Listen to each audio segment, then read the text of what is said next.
É lamentável a defesa que deputados de esquerda fazem ao genocida presidente Lula, que apoia o Hamas, o Hezbollah, o Jihad Islâmico e a teocracia iraniana, que tem em seus estatutos a eliminação e a execução de cristãos e judeus.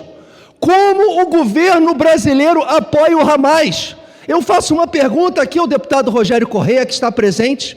Se o senhor estivesse em casa, em Belo Horizonte, no sábado, assistindo um jogo, e a sua família fosse sequestrada simplesmente pelo fato do senhor ser brasileiro, se as suas filhas tivessem sido estupradas, se a sua mulher assassinada na sua frente, qual a posição que o governo brasileiro tem sobre o Hamas, movimento terrorista? Por que deputados de esquerda visitam a Palestina, um lugar onde não se respeita a liberdade religiosa, onde não se respeita os gays, onde não se respeita a democracia? No Estado de Israel residem 20 mil muçulmanos que são respeitados. Sabem quantos judeus residem na faixa de Gaza? Nenhum, porque eles matam judeus. É uma vergonha para o povo brasileiro. É uma vergonha que o povo brasileiro tenha no seu governo um governo que não se manifeste em relação ao genocídio acontecido no sábado. Eu pergunto aqui a um deputado LGBT, se você estivesse na festa rave, a 300 metros da faixa de Gaza, promovido por um brasileiro, pelo pai do DJ Alok, 260 corpos. É uma vergonha o governo do nosso país.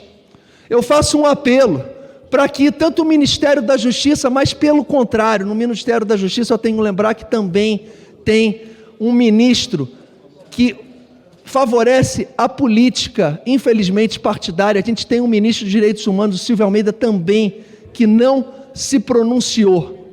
Eu tenho vergonha hoje, deputado Marcon, a minha filha estava em Israel há 2 semanas, na cidade de Netânia. Ela poderia ter perdido a vida, assim como toda a seleção brasileira júnior de natação, se estivesse essa semana em Netânia, que é uma cidade que corre risco. É lamentável a posição de deputados brasileiros que sequer, e agora eu vou fazer um outro elo de ligação, foi o tráfico de drogas no Rio de Janeiro, o Comando Vermelho, que assassinou os 3 médicos. Não houve nenhum ato de repúdio em relação ao Comando Vermelho do Rio de Janeiro. É um silêncio ensurdecedor da imprensa. Aquela narrativa não colou. Nenhum deputado aqui de esquerda subiu para fazer um ato de repúdio em relação ao Comando Vermelho. Eu peço a mesma relação que tem o tráfico de drogas no país, tem com o Hezbollah, tem com o Hamas. Eles têm a essência da destruição, eles têm a essência do terrorismo. Não podemos admitir que o governo brasileiro, que foi congratulado nas eleições de 2022 pelo Hamas, não tem uma posição firme. Eu tenho certeza que a imensa população do Brasil repudia qualquer ato terrorista. Eu sou a favor da paz, eu sou a favor da vida, mas o que aconteceu no sábado foi algo extraordinário. Deputado Raymond, espero que o senhor tenha assistido à televisão, visto mulheres estupradas, crianças em gaiolas, mulheres sendo arrastadas. O senhor tem que subir ali e repudiar o Hamas. Se o senhor é uma pessoa humana, o senhor sobe ali e repudia o Hamas.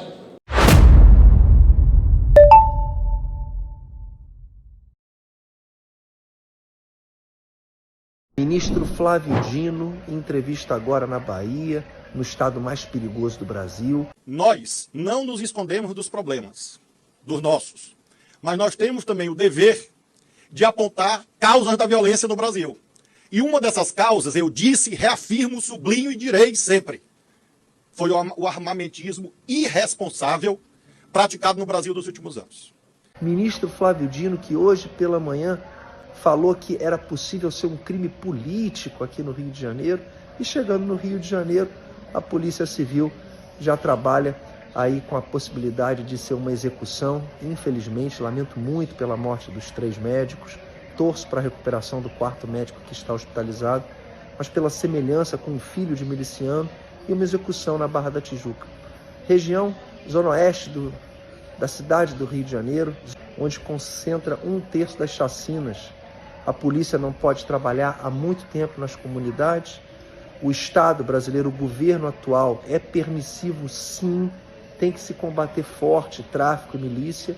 E o ministro Flávio Dino, completamente desantenado, longe da realidade, não conhece nada de segurança pública, de realidade do Rio de Janeiro. Então é mais um palpiteiro à frente do Executivo Nacional, à frente do Ministério da Justiça. Esses dias eu vi um especialista de segurança dizendo que o governo federal tem que falar de policiamento de proximidade. Mas como? Nosso Senhor Jesus Cristo. É impossível a Polícia Federal e a Polícia Rodoviária Federal fazer polícia de proximidade. Ministro, esse especialista de segurança que o senhor está falando é Benedito Mariano, que foi o coordenador da política de segurança pública do programa do presidente Lula. Ele deu uma entrevista para a Folha de São Paulo, conversei com ele hoje mais cedo, e ele faz essa crítica, né, da política de proximidade, diz que o senhor não está atuando nesse sentido. E eu queria realmente colocar essa pergunta para o senhor: como é que o senhor responde a essa crítica que vem exatamente o que a Clarissa estava mencionando, deste fogo amigo de dentro do PT? Raquel, não entro nesse mérito, repito, se é fogo amigo, fogo inimigo, e realmente eu nem sabia que tinha sido ele. Esse é o país que a gente está vivendo, lamentavelmente, onde a militância vem antes de uma política de Estado. Forte abraço.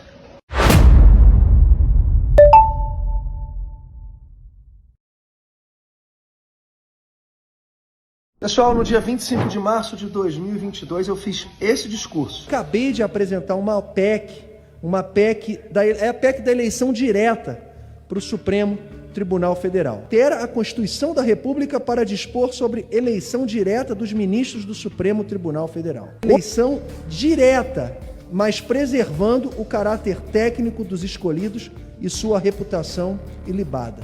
O mandato previsto aqui é de 8 anos, sendo vedada a sua recondução. E está aqui, o deputado federal Luiz Lima apresentou um projeto de lei que necessita da assinatura de 171 deputados para... Bom, essa é uma tese que eu já defendi publicamente, continuo a defender, acho que seria bom para o Poder Judiciário, para a Suprema Corte do nosso país, seria bom para a sociedade brasileira termos uma limitação do mandato de ministros do Supremo. Agora que já resolverá a segunda vaga de responsabilidade do presidente Lula, eu acho que preenchida essa vaga é o momento de nós iniciarmos essa discussão no Senado Federal e buscarmos a elevação da idade mínima para ingresso no Supremo Tribunal Federal, a fixação de mandatos na Suprema Corte, num tempo também que dê estabilidade jurídica até para a formação da jurisprudência do país. Essa é uma tese aplicada em outros países do mundo, é uma tese defendida por diversos segmentos, inclusive por ministros e ex-ministros do Supremo Tribunal Federal, e eu acho que é uma tese possível de ser debatida e discutida no Senado Federal. Feliz que hoje o presidente do Senado, Rodrigo Pacheco, está indo na mesma direção. Um forte abraço.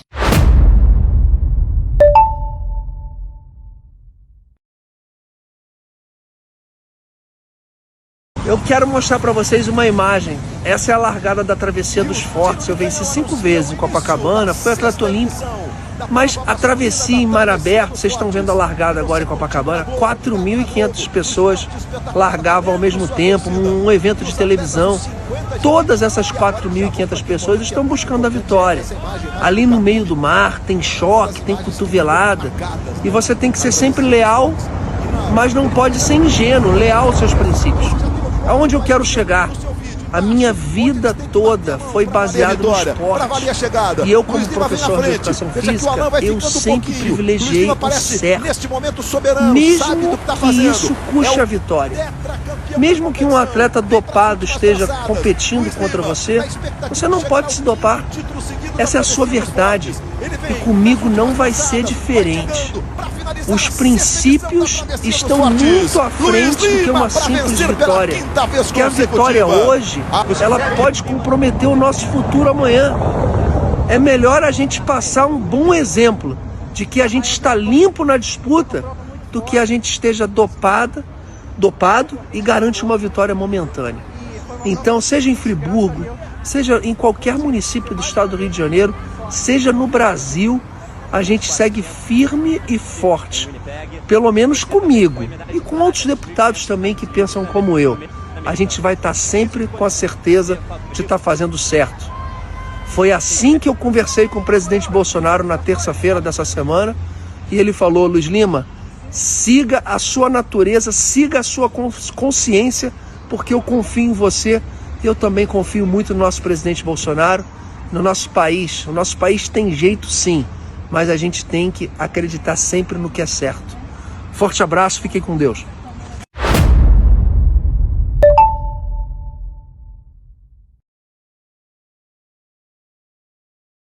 Estamos em obstrução. Hoje, dia 27 de setembro de 2023, 18h31, 337 deputados de 513 marcaram presença e aqui no visual eu só vejo aproximadamente 8 deputados. Isso é resultado de uma relação muito ruim do Executivo com o Legislativo. Esse é o resultado de uma relação do Judiciário com o Legislativo, mais especificamente do Supremo Tribunal Federal, que trouxe para si o criar, alterar e revogar leis, que é justamente o dever de cada deputado federal. Nós somos 513 deputados com histórias diferentes, vindos de lugares diferentes, representando pessoas que pensam diferente. E a história desse Congresso Nacional é muito bonita. A Constituição de 88, com Ulisses Guimarães, e que eu tenho o privilégio de ocupar o seu gabinete, 504 do anexo 4, me traz uma tristeza muito grande.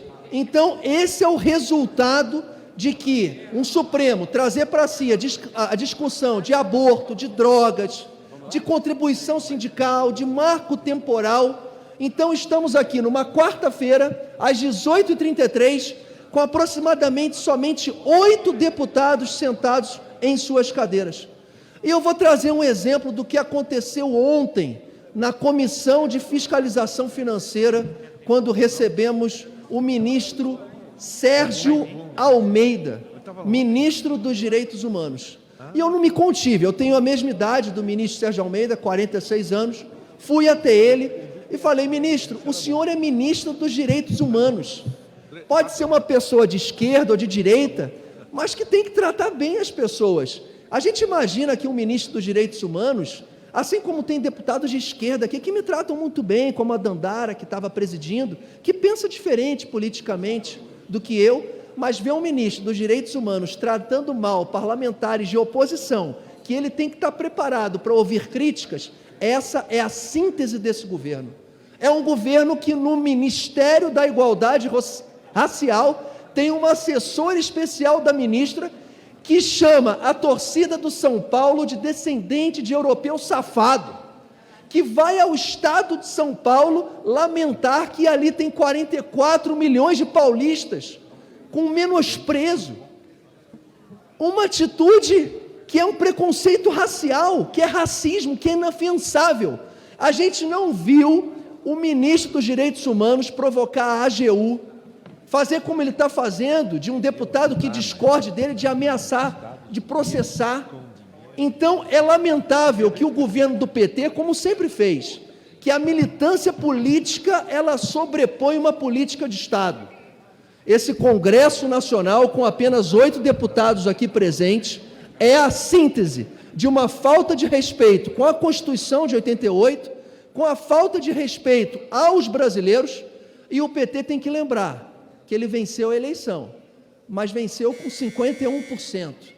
E muito desses 51% foram explorados pela vulnerabilidade social e por uma mídia que bateu de manhã e à tarde e à noite, não passando dados verdadeiros e as conquistas do governo passado.